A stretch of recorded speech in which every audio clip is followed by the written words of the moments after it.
Just when you thought it was safe to watch videos again on the internet comes Tales from Someplace Besides the Garage.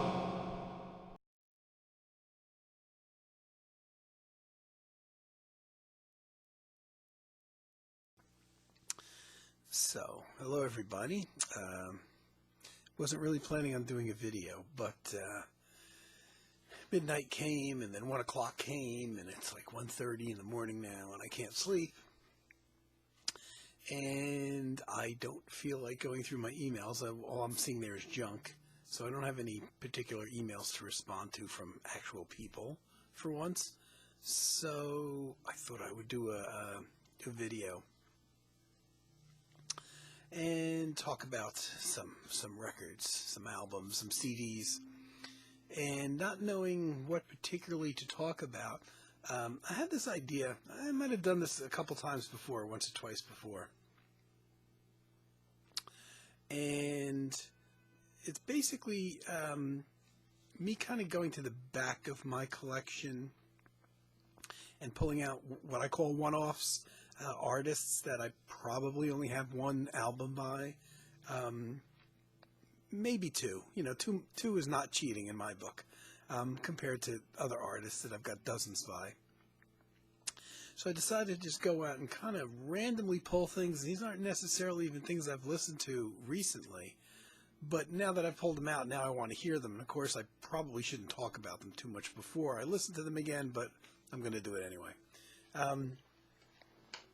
So I picked out a bunch of these one-off artists. I wouldn't say any of them are particularly very well known, and one or two compilations too. This one I think I may have shown, possibly. John Greaves. This is the only solo album I have by him. Tambian 1 through 7 from 1995. This is an all solo album by a guy known for playing bass, electric bass specifically, I think, more than anything else, in the 70s in bands like National Health and was he in Slap Happy, or he played in the Henry Cow, I think, Slap Happy thing. So he was in that kind of British conglomeration of musicians. Made some solo albums. I think probably made some solo albums with vocals in them. But when I stumbled across this one a number of years ago, it's supposedly his ambient album, but and he was actually the VoicePrint label, some guy that knew him from VoicePrint kind of suggested that he do an ambient album. And John Greaves didn't actually know much about ambient music. He's not a follower of it. And so he did do a bunch of recording. It's the thing I like about it, it's totally solo. It's just John on like some processed electric guitar and synthesizers. Pretty basic synthesizer. And that's it, some processing involved. And he cut down all the pieces to 7 minutes long, for just totally at random, really. So he's got seven 7-minute pieces on here. And then I don't think they released it, oddly enough. So the guy that came up with the whole idea, that approached him in the end, ended up not releasing it. And I think, because it didn't come out on VoicePrint, it's on the Resurgence label. And it's got a date of 2005, so I think it kind of sat in the can for a good decade. I like the album. It's not really an ambient album. You can kind of tell John Greaves doesn't know what ambient music is, or just didn't want to follow the path of ambient music. It's a bit too active, I think, maybe, as ambient music as I remember, but it's a really good album nonetheless. More of an electronic thing than an ambient album, I'd say. But I do have him on, like, the National Health things, or whatever those bands were that he played in. I haven't listened to them for a while now. But I'm pretty sure it's the only John Greaves album I have. I pulled this one out just because Chris in his video showed the vinyl version of the Paul Drescher album, The Same Temple, which has pieces on it from 1981, 83, 85, 77. Now, I don't remember if the album came out under the same name, the same temple, or whether it was named after Liquid and Stellar Music, which is the other long piece on here. It's kind of processed guitars mostly. But there's tape loops. There's a drummer on one track at least. Electroacoustic tape composition and manipulations, I guess you could call it. There's one 6-minute piece here that's kind of got the drum thing going on. It's like a rock beat, and it's kind of out of whack with everything else on the album with the longer pieces. The other pieces, there's a 20-minute piece, a 13-minute piece, and a 23-minute piece. None of them have that heavy kind of drums to them. That the one other piece kind of jars and takes you out of the whole experience on the Lovely Music label. This is really, I think, the only Paul Drescher album. I think I've got a collaborative or a couple collaborative albums he did with other musicians. And I usually try to keep all my albums together by the same musicians, but this one was standing on its own, so either I'm mistaken who that other guy is in those collaborations, or more than likely they just got separated. But as a solo existence, as a solo thing in my own collection, this is the only Paul Drescher album I have. Very kind of experimental. Here's one that I bought, say, like a year or two ago, after wanting it for years. This is a compilation out of California of the Cold Blue label. This is an album that goes back a number of years. It goes back to before the CD era. And I read about it. It must have been in the early 80s. And I tried to get a hold of it then when it was strictly available before the CD era on vinyl, because there's a Harold Budd piece on here that wasn't available on any other albums, and I'm a Harold Budd fanatic. And I went all over the place trying to get this, including the New Music Distribution Service in New York, which used to exist, which didn't have it. And then the whole Cold Blue label went out of existence, and then they kind of came back in recent years. I'm not sure if, what the whole ground story is of the label, and whether it's the original folks that were involved in these, which I think was basically a musicians-run thing.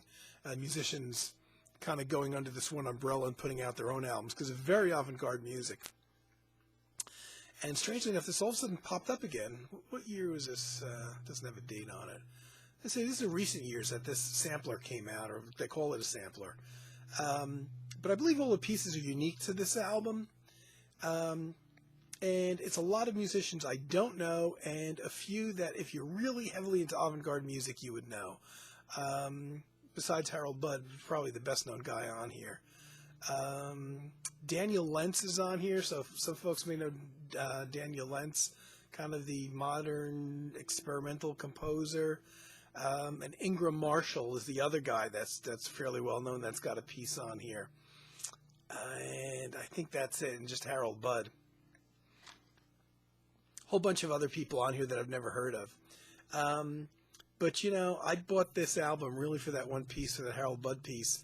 But I'm not going to be fooled, and I did listen to the rest of it. And there's several other tracks on here that are really good. And it made me go to the Cold Blue, which does have a website. And it says here is coldbluemusic.com. Now, I don't know if that's actually the one that I went to, or whether I got redirected somewhere else or not. But I recall there was quite a bit to read about the Cold Blue artists on there, and there's a few pieces on here, and I can't remember who they're by, definitely by people I hadn't heard of before, that were really, really good. And it's like, I kind of got from going on their site, I kind of got an overview of what the label's about. It's all very experimental music. Imagine, if you know it, like ECM in its early days, when they had things like the Music Improvisation Company and they were doing some more avant-garde music. Imagine a further out version of that. All serious music. I know one guy, and I don't remember who it is a guy that builds his own instruments, but these kind of unique, weird, huge rooms full of these kind of mainly percussion type instruments, but some of them get very kind of sustained, spacey sounds to them. And he builds these instruments and he makes his own recordings based on that. It's not really like anything else you've heard. So it's really experimental stuff. I hope they're able to stay in business with that kind of music. It's kind of doubtful, and it's a shame if they don't. But if you're into experimental music at all, you really do need to check out the label. And, you know, if you read something on their webpage that's interesting, I don't recall now offhand if they have music samples or not, but I remember hearing music samples of some of the artists. And I don't know if that's because after I read about them on the Cold Blue Music site, I may have gone on to YouTube and looked up the artist by name and found pieces by them there. Because that one guy in particular that builds his own instruments, I can't remember his name. Don't remember, there's a whole bunch of guys on here.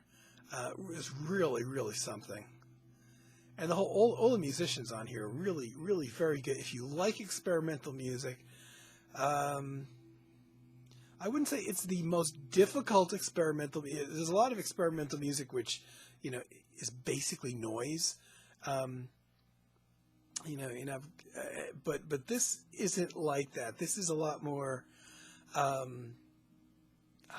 accessible, but it's still experimental music.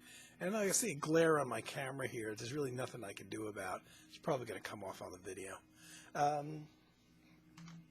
So that's the Cold Blue thing. And one thing, I don't think I've ever shown this before, and this is a blind buy from the early 1985, 86. Let's see, it came out in 87. I probably picked it up brand new then. Back in the days before you bought music on the internet. And record stores had this new section called New Age. And I found this interesting. Gene Rabai Jr., Yosemite Soundscapes. Say that 10 times fast. He's it's the only electronic album I actually have here. Just electronic keyboard player, synthesizer player, playing 8 short song pieces. The longest one is like 6 minutes. Strictly him, solo synthesizers, and inspired by the photographs of Ansel Adams, and of which there's a couple inside the CD booklet. It's a short album, and it's who the hell do I compare it to? It's not avant-garde. It's you know, there's you know, tracks are between 4 and 6 minutes long. They're chords and semi-melodies. It's not just like atmospheric. I wouldn't call it new age. It's synthesizer music.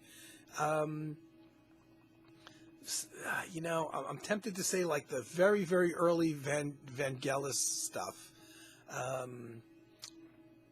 But I'm not sure if that's accurate, you know, and I'm talking about like early 70s Vangelis stuff. I can't think of, you know, it's not like unique, like you've never heard anything like it before, but it's just a really pretty nice, easy album to get into. Easily could have been on a bigger label.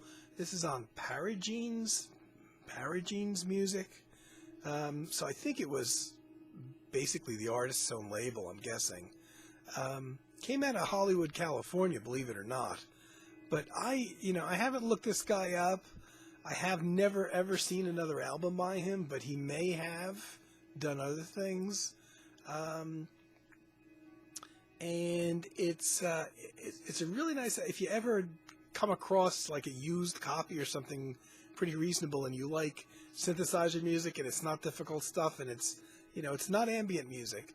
It's electronic synth music, but no like synthetic drums or anything like that. It's strictly in the electronic keyboard area. It's a good album. I'm surprised I didn't go and seek more out by him, but you know, get sidetracked a lot. You know, I'm keeping this video down. I decided to keep it under 7.5 hours this time. Here's a guy that my buddy Carr mentioned as being one of his favorite Indian musicians, a flautist, that I was amazed because we'd never spoken about him. I didn't know that Carr knew who the guy was.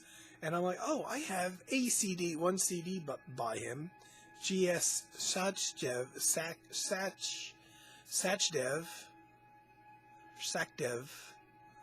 I have this album, Incantations.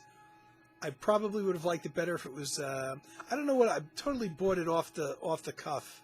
I don't even know where I got this. It's one of those things. I went through a period, and I'm going to show a few of them, where I bought a whole bunch of real Indian music, close to traditional stuff, not at all fusiony type of Indian music. This one has tabla players on it, the tempura, so it's got the rhythmic aspect to it. But Sachdev is the real lead instrument, the flute, the bamboo flute. And this is one that, it's the only album by him I have. Looking for a date. Well, there's a copyright date of 1983, so I don't know. This is probably a reissue from an album, I'm guessing then. Not sure it was recorded in 83. It looks like the CD came out in 99. And like this, it's got tabla players, the tambura, which is the drone instrument in the background. It's got 3 pieces that are about 20 to 25 minutes long. So it's very much the raga kind of thing, the raga thing. The long pieces featuring the flute and the rhythms. It's the only one by him I have. And I'm showing these things because they're kind of the back of the collection stuff. And I'll probably do more videos of these where I'm going back and I'm pulling out things by an artist that I only have 1 or 2 albums by that I don't know a whole hell of a lot about. Here's another one. I got into this Indian thing for a while. I started ordering stuff unheard, sound unheard, you know. Shruti Sadolaikar. I never tried to pronounce the name, so literally it's the first time I was saying the name out loud. And aided by sarangi, tabla. There's a whole bunch of traditional Indian music on here. Again, it's got the tambura drone in the background, the tabla, and then the lead instrument, which I haven't listened to this for a while, so I'm not even sure what it is. But there's a picture of her playing it. I think there's some vocal on here because it's listed under classical vocal, which may be why I don't recall a lot about it. I thought it was instrumental, and I believe there's a lot of vocal going on here.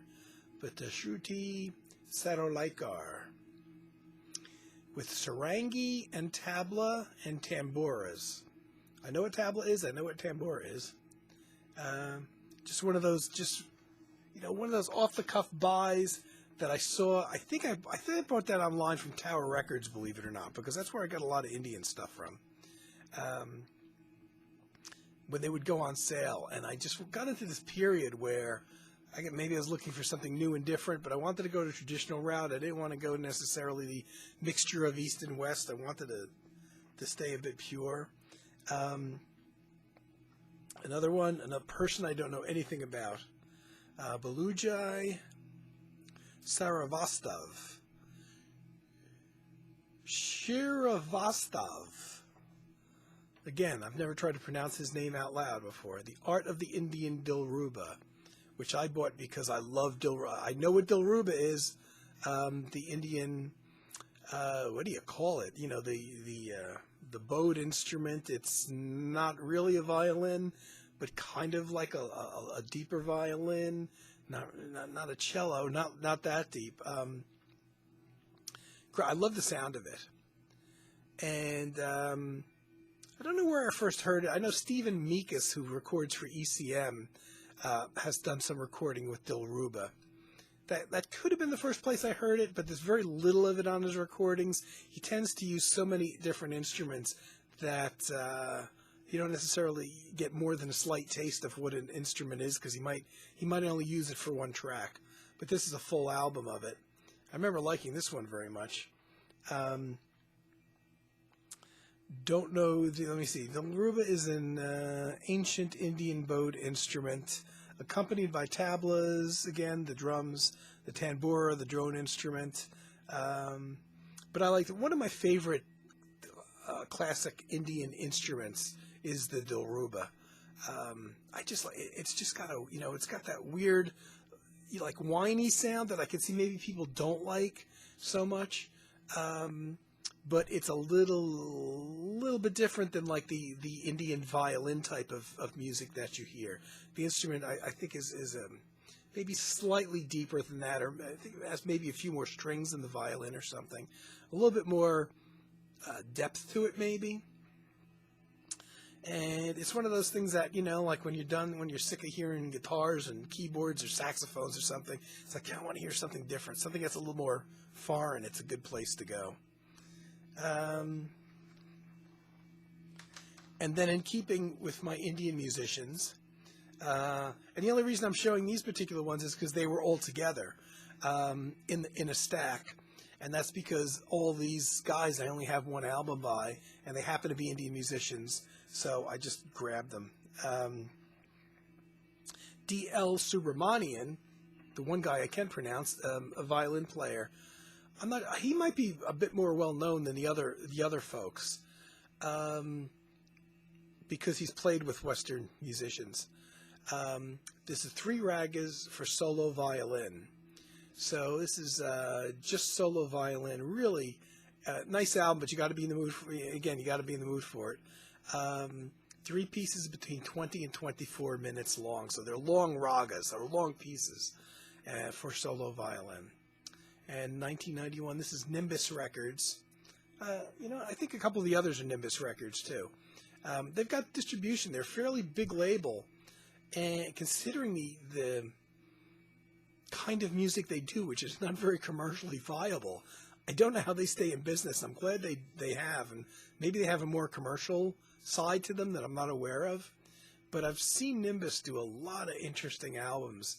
And from what I can remember, the more traditional kinds of music, traditional ethnic kinds of music, and they tend to be fairly well recorded too. So here's nice 66 minutes of solo violin by D.L. Subramanian.